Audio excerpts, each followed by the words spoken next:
नमस्कार, मैं महेश सिंह। मैं एक गीत प्रस्तुत करने जा रहा हूँ, सुनिएगा।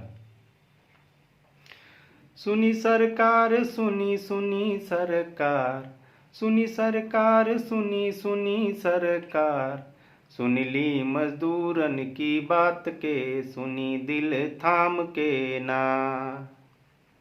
सुन ली मजदूरन की बात के, सुनी दिल थाम के ना। कोठा बनावे उ कोठरिया बनावे, बड़कन के महल अटरिया बनावे। कोठा बनावे उ कोठरिया बनावे, बड़कन के महल अटरिया बनावे। तब न बाटे कोनो काम के, सुनी दिल थाम के ना। तब न बाटे कोनो काम के, सुनी दिल थाम के ना।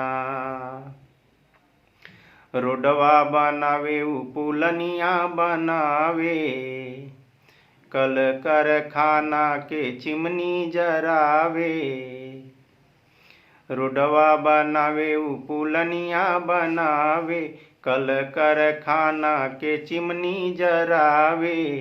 गिर जाला वही में धड़ाम से, सुनी दिल थाम के ना। गिर जाला वही में धड़ाम से, सुनी दिल थाम के ना। रेलिया बनावे उ कॉलोनिया बनावे, सौंसे सुरंग खोदी पर्वत हिलावे। रेलिया बनावे उ कॉलोनिया बनावे, सौंसे सुरंग खोदी पर्वत हिलावे।